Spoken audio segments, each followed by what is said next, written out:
No, she done went and got from the kitchen. No. Y'all, welcome back. It's the next episode. I really have lost count. I think this is episode 6. Right. I believe episode 6. And if you're new here, if this is your first time watching, this is my best friend, April. Hi. April, what's up? April is in the building. Just living life to the best that I can. With the Lord. Yeah. I mean, that's what I really do. Yes. That's what I can really do. Y'all, I hope y'all caught the last episode because I apologize to April. I have been bleeding on my best friend, y'all. Y'all know I was very honest with y'all about my journey and my trauma and learning from that, growing from that. And I realized that I was so negative. And my best friend here is in a relationship. And we started our healing journeys, not at the same time. I started mine in 2017. Do you remember what year you started yours? Or she started fully committed after? 2020, but it was on and off. Okay. I'd say maybe 2017-ish as well. But it was on and off for me, so I wasn't fully committed. Got you. Yeah, I was in there. And then it just seemed like I kept getting like deeper and deeper, like the Lord kept digging me deeper and deeper, which is cool. You know, I done forgave him or whatever. Like, I done forgave the Lord. No, I just feel like I always had something else that I had to heal from. But I realized now that I had a lot of trauma. So because of that trauma, I was looking at relationships through a very unhealed perspective. And my best friend is also healing, and she is in a relationship. Hold on. Let me see. Is this still recording? Does it still show you that it's recording on your side? Yes. The leave button is lit up in red. Oh, it is. It's record because it's at the top left corner. Record.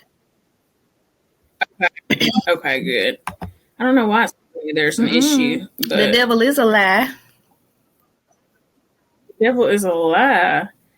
Hold on, let's try again. It's telling me to start recording. So hold on. We'll try this. Oh, okay.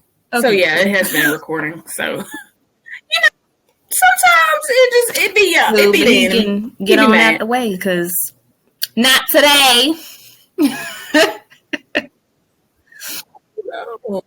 Okay, close it. Okay. So, yeah, I was looking at relationships just from a very unhealed perspective. And I realized that I was bleeding out on my best friend. And my best friend was just so gracefully allowing me to bleed on her. Just just throwing up, just everything. I mean, call her cussing, like crying, or I'm like cussing and whatever I was going through, having breakdowns, like you name it, I was having it. And my best friend was just so graceful. So I wanted to apologize to her. I've apologized to her privately, but I also wanted to apologize to her publicly. And I want to apologize to you, my sistership, if you're watching, because I do realize that a lot of the things that I was saying or doing on my social media platforms did come from a broken place. And I was looking through and giving advice from a broken place. And that's not something I want to do. Now, I do still stand on the fact that I'm comfortable being single until someone else comes along and proves to me that it's more beneficial to not be. Like, if someone can come along and show me that, they're a good guy and, it's meant to be, I feel like I'm now open to it and I can see it with a healed perspective. Now, this episode is also about something that I realized, another revelation I received as the Lord began to tell me how unhealed I was. He then began to tell me the reason why I was unable to see through the correct lenses and from the incorrect perspective. And that's because I was grieving unknowingly. And grieving will alter your perspective. And so, because I was grieving the loss of my father in 2021, it was hard for me to, first of all, I didn't even know I was grieving, because I'm the type of person, like, of course, I knew I was sad. I mean, it's your parent, you lost your parent. I know it was sad and it was crying. And I'm the type of person that, like, if I'm going through something, I kind of want to do it alone. Like, I ain't trying to cry in front of you. Leave me alone. I ain't trying to do that. So it was easy for me to, I guess, kind of bury the grief, or so I thought. And I mean, even my brother, like, he showed up. We have different dads. So my brother showed up to my apartment, knocking on the door. I had been ignoring everybody's phone call.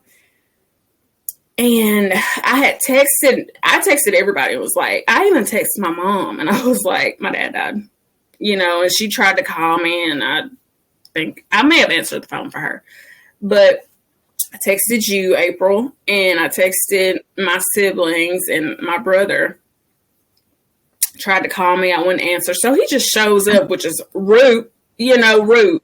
I'm trying to sit over here and suck, which I know he meant well. I do know he meant well. But for somebody like me that's like, just let me have to myself.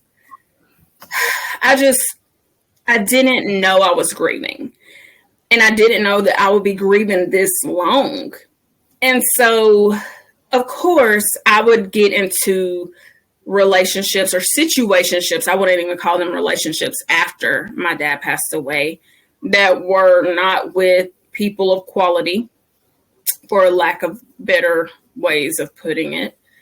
And I now know that I just couldn't see. Number one, I couldn't vet correctly because my heart was broken. So how can you really vet from a broken place? You can't. You just can't. And then on top of that, the traumatic things I went through. What's the right way to say it? The traumatic things I went through while I was in those relationships.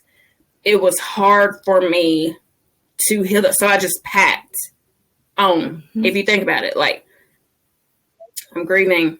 Now I got to heal this. I got to heal you cheating on me. Now I got to heal you putting your hands on me. Now I got to heal you trying to steal from me. Now I got to heal you. I got to heal all of this. And it's growing and growing and growing until finally it's just like, you know what? Break. Like, that's when you broke. And I feel like that, or when I broke, and that's when I was just like, you know what? Forget it. I don't care. Like, this is where I'm at, and I don't care, because this is obviously what God wanted. And I didn't even get to that point until this year. I was just mad.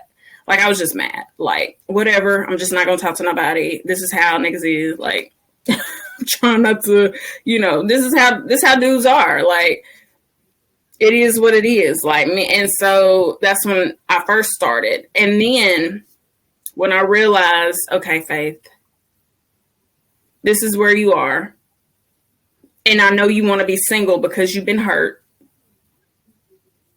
When I realized, okay, God is sovereign. So he had to know I was going to get here. There's no way that he just knew. So he must want me to be single. I was using it like, God's sovereign. So he must want me to be single because he knew I was going to go through all that. So he knew, because he know me, he knew I was going to go through all that. He knew I wasn't going to want to talk to nobody. He knew I was not going to want to deal with nobody because he know me. And then I'm like, why would you let that happen if you knew me? Like, you know me.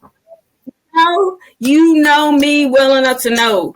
You do that, I'm done. It was like he needed me to get to that point. So I'm like, okay, God, you're sovereign. You wanted me to get here until I got the revelation. Yeah, he's sovereign. You went through all of that. He knew. But what you're missing is he's going to take what the enemy meant for evil and turn it good.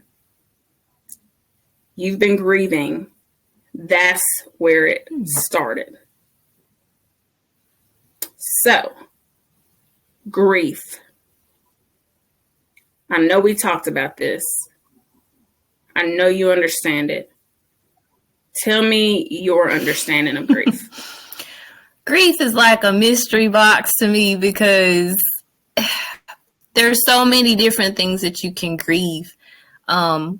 Yes, the most common one is grieving a family member, someone that's really close to you, a loved one. Grief can be grieving something about yourself that you know you need to let go, but you don't want to. Mm-hmm. You can grieve the Holy Spirit. You can even grieve people that are actually alive.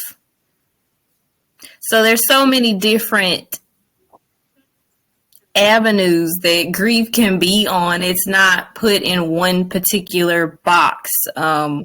It's complex. Everyone deals with it differently. And who's to say it's right or wrong? Now, some stuff, if you're harming yourself, no, no. But sometimes grief can blossom into something great in your life. With me, for instance, as you know, I was in a friendship relationship with someone who unfortunately passed away. That was really tough for me because even though we knew each other for a short amount of time, it felt like I knew him for all of my life. You know, you ever meet some people like that? So absolutely. For me, I knew I was grieving and I knew I could not sit in it because I don't like myself when I am sad or in a negative funk, you know, because that's not me. That's not my personality. Mm-hmm. So I gave myself a week and I gave myself a weekend. All right, you do what you got to do. You cry, you pray, you journal, do what you got to do, get it out and let it go. Let it go.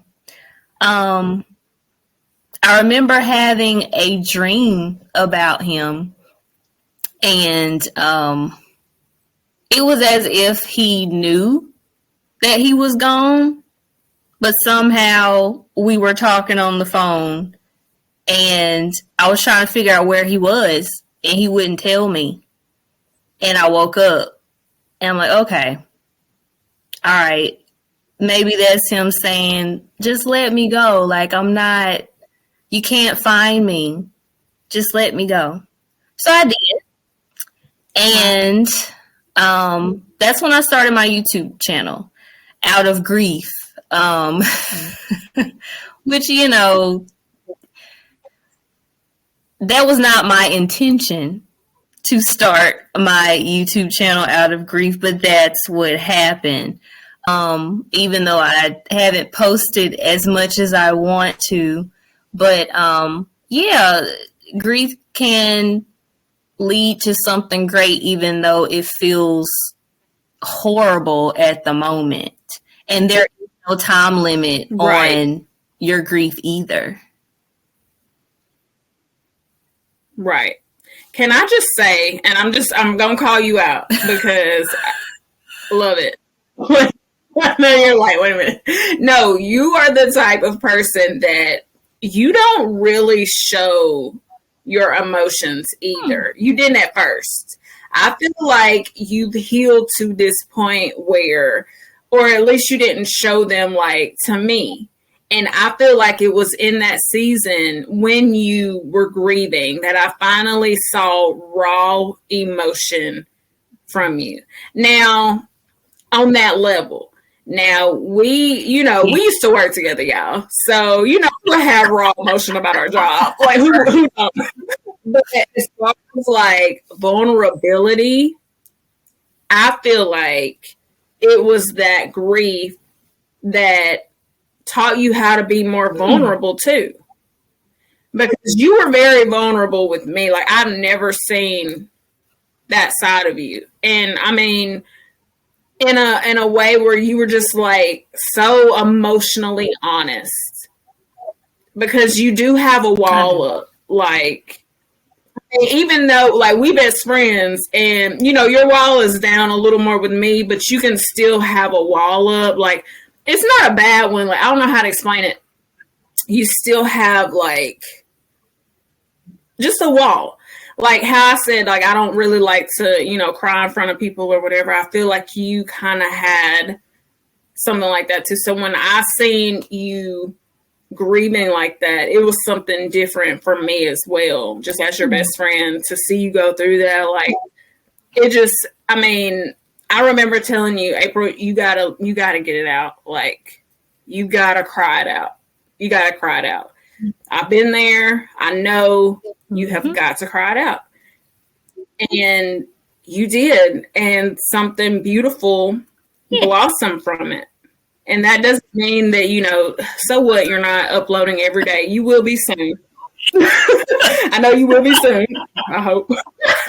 I be trying to, like, you know, talk my little talk and, like, uplift her and like, girl, post it. Thanks for the encouragement.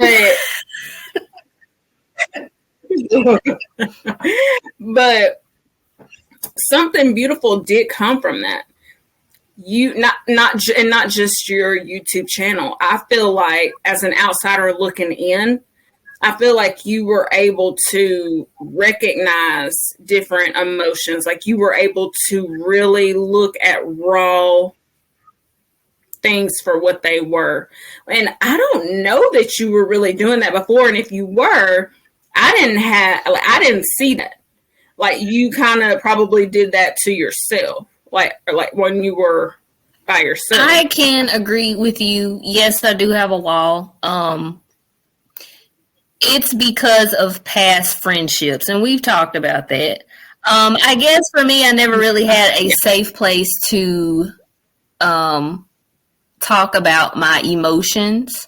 So I always write. Like, I've been writing in a diary since I was in the 3rd grade. So I've been writing for a long time, and getting back into writing, that helps me put my emotions on paper so I can look at them and get them out of my head. I tend to keep things to myself because, like I said, don't have a safe place. And you know how people are. You tell them certain things and they'll flip it on you and use it against you, you know.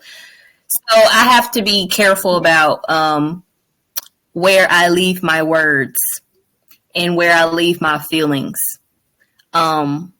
Because I've had way too many people just bring them up in other conversations and tear me apart and make fun of me. And, you know, it's just like, really, y'all. But that's where it comes from. So I agree with you. I do have a wall up in certain areas of my life. Yes. Yeah. But I think that going through that and you just being on your journey in general, I feel like it's allowed you. Now, I ain't saying go out here and tell everybody your feelings. Like, you ain't gotta do that. That's not what I'm saying. I'm saying that, like, I feel like you, maybe it's just because I just saw a different side of you and I was like, oh wow, like, I can relate so much more now. Like, I get it, you know, like, just the pain of losing someone, and it doesn't matter what your relationship is to them at that point. And I've talked about this, like, I lost an ex, and I can't really say I lost an ex, but an ex of mine passed away. He OD'd, and we weren't together. We ain't been together in years, but it's still like, I had to grieve that. Like, it was still really hard. So I knew that it just, you needed to definitely, like, dig into that. And I'm so glad that not only did it start your YouTube channel, but I feel like it started you on a trajectory of just self-love, period. Yes, I agree. Because I do, or did, have the tendency to put other people's feelings ahead of mine.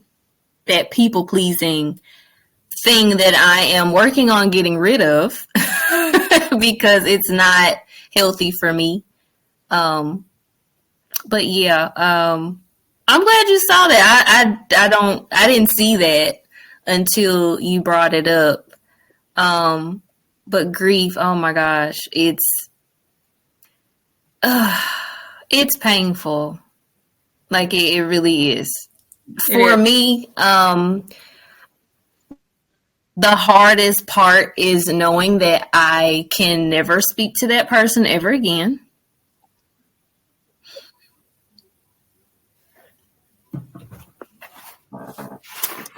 No, because if you pull out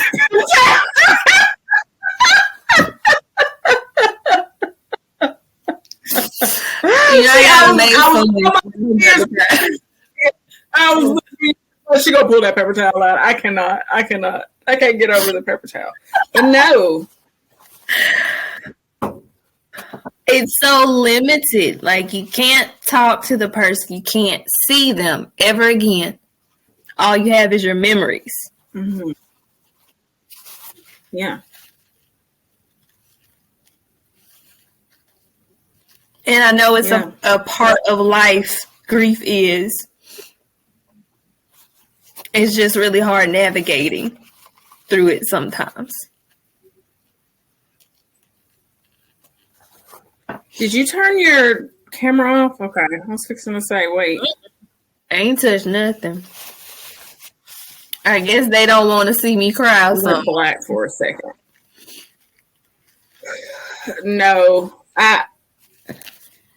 That is the realest thing. Realizing that you can't talk to them again. And can we just be honest with the people really quick? Mm-hmm. Even though I'm grieving someone, you don't have to give the full, I don't want you to give the full situation away because that's your business. But I'm grieving someone that has passed away and you're grieving someone that's still alive. Yep. For the first time, like I've never had to grieve. Yes.